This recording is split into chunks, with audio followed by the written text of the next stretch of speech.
is still alive, back with another one for real, man. And anybody who watches my videos at all knows that I am not a fan of the way the new NBA is played.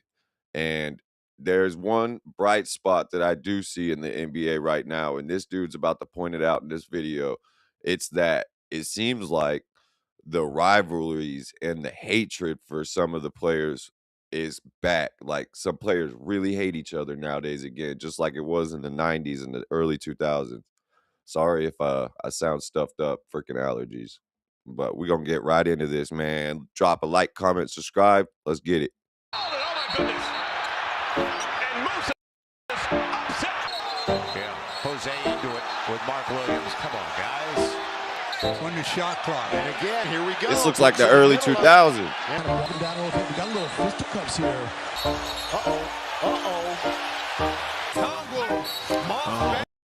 Hold on, stop the intro.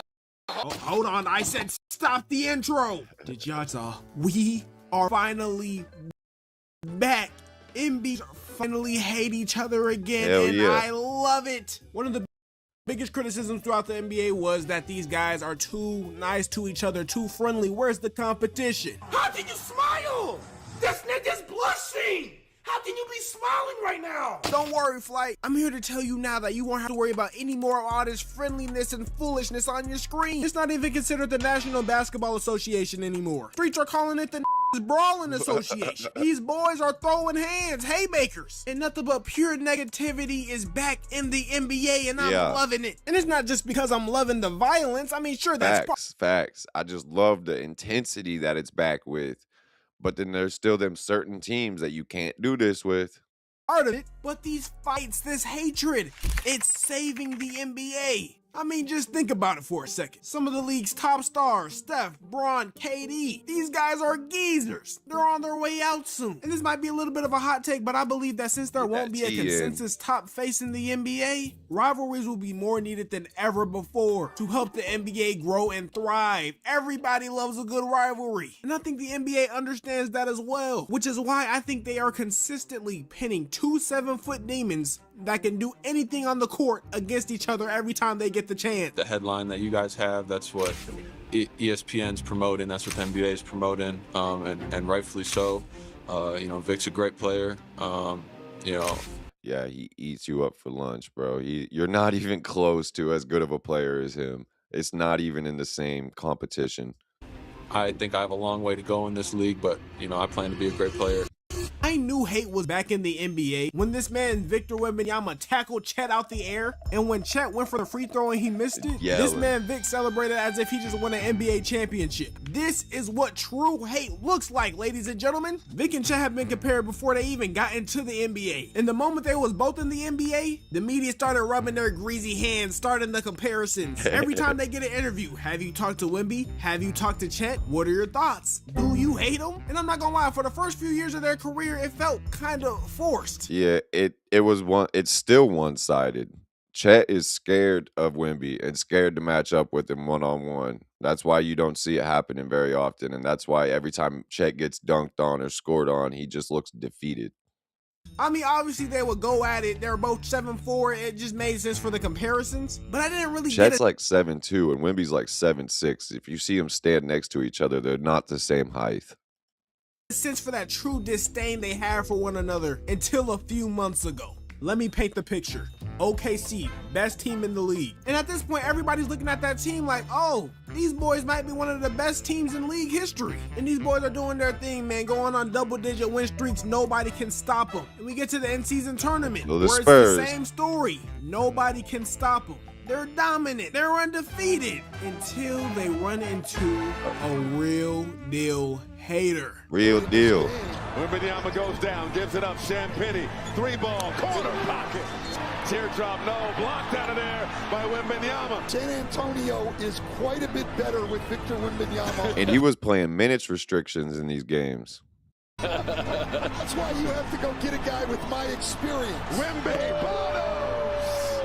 Watching him is just like pure magic, man. Like, it's just pure poetry on the court. Wembanyama made the catch, fading away. It's just pure gold. You can't do nothing to stop that. Wembanyama, backfired, hold it, drops. This man Wemby comes off of injury going against the best team in the NBA, and he absolutely Destroyed. dominates them. But what if I told you it gets worse? A few days later, another OKC versus Spurs game where this man shoves Chet to the ground and does a windmill dunk. I remember and that proceeds play. to give them I their damn near third. jumped out of my wheelchair when he did that shit, man. A few days later, another OKC versus Spurs game where this man shoves Chet to the ground Windmill and does a that shit. windmill dunk and proceeds to give them their third loss on the season. Mind you, they were supposed to be great. And Wemby is moving off of pure hatred. And then we get to the nice, cozy Christmas day. And I must tell you, it was not a jolly Christmas for the OKC Not at Thunder. all. Wemby was here to show true dominance. Everybody and their mama's hype because OKC is supposed to be this undefeatable team. And Wemby just ruined all of that with pure hate. And what makes building these NBA rivalries so important is that it has people on a random Thursday night seated for San Antonio versus Oklahoma City basketball. And I must admit, Vic and Chet was kind of mid this game. But now we know we have a rivalry cemented because we have Mr. Nonchalant, Mr. No Emotion himself screaming to the top of his lungs. And in the post-game interview, he has some choice words for the Spurs. This team got the better of us the last 2 times we played them. And that doesn't happen to this group. Doesn't happen a lot. I can't remember the last time it's happened. But yeah, uncomfortable feelings and adversity is where you find growth and find who you are. You don't like it. And we showed it tonight. Now it's just about, now from here on, it's just about getting better. Tonight wasn't our Super Bowl. It wasn't anything else in another game on an 82-game season. We got to find ways to get better. We could have did things better tonight, and we'll continue to do so and learn from them. Him saying this isn't our Super Bowl is basically saying, hey, bro, like, we ain't really worried about y'all, even though he clearly is. And I just really hope we see this matchup in the Western Conference Finals, dude, because there's a we real got it. disdain between these 1-1. teams. Hell, when Wemby finally lost to them, the man went bald. He went crazy. How many of y'all got Spurs winning and who's got OKC winning? It's tied up right now, 1 game apiece. Let me know what y'all got.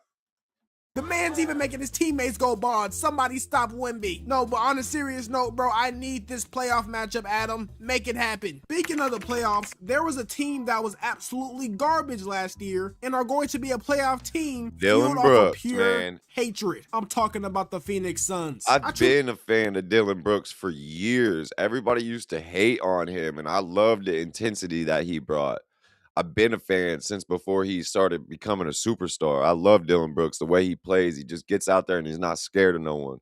I believe that since NBA teams are starting to hate each other more and more, that some teams are actually thriving in this environment. And there are some players that will channel all their hate into wins and success. I'm talking about Dillon freaking Brooks, baby. This man literally hates the most loved man in the NBA. And usually Dillon Brooks is known as some role player, a guy that gets chippy but isn't very good, isn't gonna shift the game. But that has completely changed. Last year, this Phoenix Suns team ended with only 36 wins and finished as the 11th seed in the And they had Western KD. Conference. Absolute trash. And mind you, they had Devin Booker and Kevin freaking Durant. So even though they had all the talent, this team was clearly missing something. So they traded Kevin. I just did a whole video on why you don't ever want Kevin Durant on your fucking team. And if you haven't seen it yet, it was the last video I did yesterday, or second to the last video I did yesterday. So go check it out, man. But Durant. You might be asking, well, for who? A young rising player in Jalen Green and a really solid role player in Dillon Brooks. Now, the main value in this trade is that you got a really solid young player in Jalen Green. No one really looked at Dillon Brooks. But what people don't realize is Dillon Brooks is a freaking culture setter. When he was in Memphis, they was the talk of the town. And ever since he left, they fell off. When he first I got loved traded him when to he was playing at Houston, Memphis. They went from 22 wins to 41 wins. And after that, 52. And I don't care what you say. Part of that success is due to Dillon Brooks' hate. He's inspiring everybody to be haters. And so you'd expect this Phoenix Suns team that sucked last year and trade for players that will be considered worse than Kevin Durant to only get worse. But this man, Dillon Brooks, is a culture setter. This man is 30, having a career year, and inspiring every single person in that locker room to be gritty and great. The competitive nature that we have on this team, like I said it watching the way Detroit plays. I said, damn, the bad boy Pistons are back. Detroit is the same way, man. They want to hurt you out there. The bad boy Pistons are back. You could put them in the 90s and they would damn near fit right in with the Pistons back then. 315 is different here, so I feel great coming out of Christmas. When did you realize how competitive everybody was? Like how early was Shit, training camp? Yeah. Summer? Like what happened? Like, what was the spark? Dylan got 2 texts in a pickup game. Yeah, training camp. Yeah, that was crazy. Yeah, we had some refs from like local refs come in, and he was getting on them crazy. You got on one.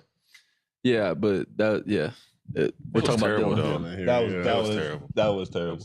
As much as a lot of people like to He hate said on you Dylan got Brooks, on there's one, nothing though. you can say that man helps teams win. Y'all remember when Draymond was saying to Dylan Brooks, the dynasty starts after you, not with you? That has to be one of the dumbest things Draymond has ever said. Dylan Brooks is the dynasty. Dylan Brooks is the future.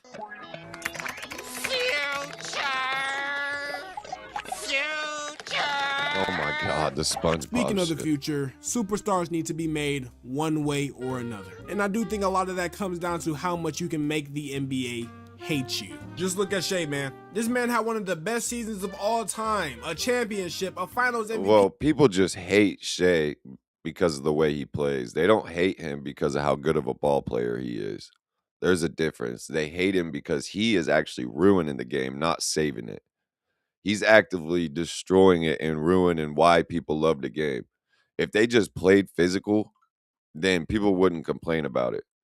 It's all the other shit that OKC be doing, the dirty shit, stepping on people's feet when they're trying to go for a rebound, fucking all that little shit, the petty shit, just the dirty plays, and then the foul baiting and the flopping, man. Like, that's why people hate OKC and Shea. They don't hate him because and the MVP. And the entire narrative around him is how he's a flopper, a foul baiter, a bum who can't dress. We can even look at guys like Jokic, one of the greatest players we've ever seen. And the conversation about him is, does he even care about the NBA? Does he even care about basketball? He cares about horses more than he does cares about about horses, boy. Shut up, bro, and enjoy the hoops. But we gotta remember, to be a superstar Stephen in the A. NBA, Smith just you be have yelling to at be the hated mic. for some reason or another. Like Jason Tatum literally does nothing wrong at all and still somehow gets hate. Why do you hate Jason Tatum?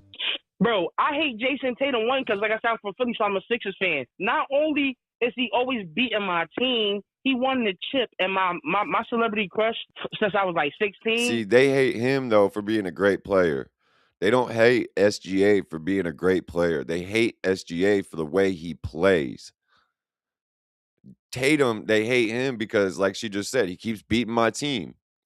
We don't hate OKC because they're beating our team. We hate OKC because of the way they are cheating the game to beat the teams. Was LMA. That been LMA for like 8 years.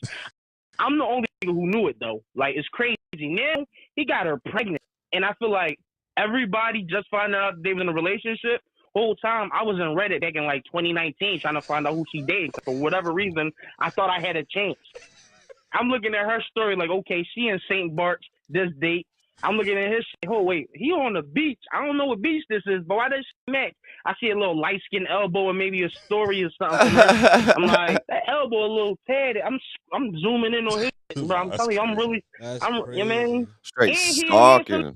I automatically hate on all handsome. I'm gonna keep it a man. Like, you feel me? Like, cause I'm a little bit, but I don't fuck with niggas that's objectively handsome. Like, wow. You installed this? Even had a few screws left over. He said, I don't fuck with people that are objectively handsome. Like, why? He said, I'm all right. I'm decent, but what the fuck? See, he hates Jason Tatum for Luckily, nothing it's not to that do with the hard way to he drink plays. it. Besides the fact that he beats his team. Okay, maybe that guy actually has a point, but you guys get what I'm saying, man. The NBA values villains, the people that you can root against. And I know my GOAT's PR is cooked, but this is why so many people was loving and hating Trae Young. That New York Knicks series was beautiful. Just because, look how this man made New York fans act. Suck my dick, Trae Young! Suck my dick! Spider-Man chugging Trae Hitty. Young! Yo, Trae Young looks like my dad's dick. I never saw my dad's dick. He still looks like shit. This clip was so popular that this man got into a movie. I think the most recent example of an NBA. That is the wildest fucking line I think I've ever heard in my life. Suck my dick. Fuck Trae Young. Yo, Trae Young looks like my dad's dick. I never saw my dad's dick. He still looks like shit. This clip was so popular that this man Wild. got into a movie. I think the most recent example of an NBA superstar being created through pure narrative and hate is Tyrese Halliburton. Yeah, See, I don't understand that. Tyrese, to me, I didn't know he was hated. Outside of OKC and like the teams that he beat, obviously on the way there, but like I don't think those teams hated Tyrese. They didn't like the fact that an underdog came and took the shine away and made it to the NBA Finals, but I don't think people hated Tyrese. Like, no, it's so funny because I say this all the time, like people love you until you become a threat to what they want, you know? for sure. So like, I tell people this all the time. They understand, like, when I used to go back and play in Milwaukee, I used to get cheered, like, loud. Like, I would score and get cheered. And then the minute that our team was a threat to what Milwaukee was trying to build and we played in the playoffs, now it's Tyrese the worst person in the world, we're booing him. And since the media needed a villain, they painted Tyrese as the Grim Reaper. When he was going against the Bucks, it was nothing but drama. This Pacers team was talking crazy I remember this and though. winning games. This is when Giannis is enough. I think this is when Giannis's dad, right, Giannis gets in Tyrese Halliburton's dad's face. Halliburton, 5 seconds, 4 seconds. Halliburton for the lead. This series continued to get more toxic. It got to a point where after the Pacers won, the 6'11" man Giannis was about to beat up an old man, aka Tyrese Halliburton's dad. But it continued to only get worse. This man went to Cleveland and made sure that every single Cleveland fan would hate this man the moment they left that series. And I must say, mission accomplished, Mr. Halliburton. But I truly believe that the worst case of this was when Tyrese Halliburton went against the I remember when he hit this shot, dude, I was freaking out. I was like, because I wanted Pacers to win the finals because I did not want OKC to win. And I honestly think the Pacers probably would have won if Halliburton didn't get hurt. But I just like the way Pacers played, like Obi Toppin and what's his name right here, freaking Miles Turner, and then from the Bucks right here. Like they all just play so hard. 24 Pascal Siakam. They all just play so hard all the time. So like I love the way the Pacers played last year. Market in the NBA and started hooping on them boys. You see this choking symbol? Reggie Miller did this decades beforehand. What sucks about that is his foot was on the line, so they did have to go to overtime. But same franchise. The Knicks are cursed. Now, obviously, the Pacers played phenomenally throughout that entire stretch, but I truly Throttle.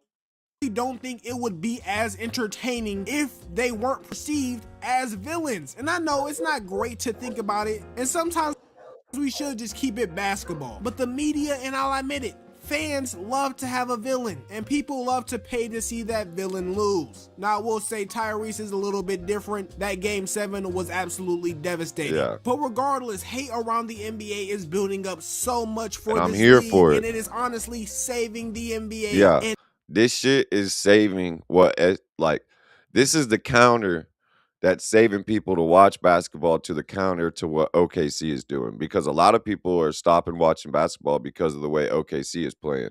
And this is the counter to it, and it's helping for sure. I am loving every single second of it. To all the old heads that saying, oh, these players is too soft. Oh, back in my day, I would have never been this friendly with any of these other players. I usually would agree with you, but man, oh man, I've been seeing so much promise, and I can finally say that NBA players Finally truly hate each other again. And another thing I might disagree with old heads on is their nasty, weird worship for Michael Jeffrey Jordan. Like, these NBA legends had no respect for themselves. And if you're interested in that video, go ahead, click right here. But other than that, It's not that they didn't have respect for themselves. They respected the GOAT. He was the best to ever do it. And they realized that, like, you can't hate on somebody for being real. But man, let me know what y'all think about that, man. Do you guys think the fighting and the hatred is coming back to the NBA, or do you think it's still going to keep getting softer and softer and playing like OKC plays? Let me know what y'all think in the comments below. Make sure y'all like, comment, and subscribe, man. It's still live checking out.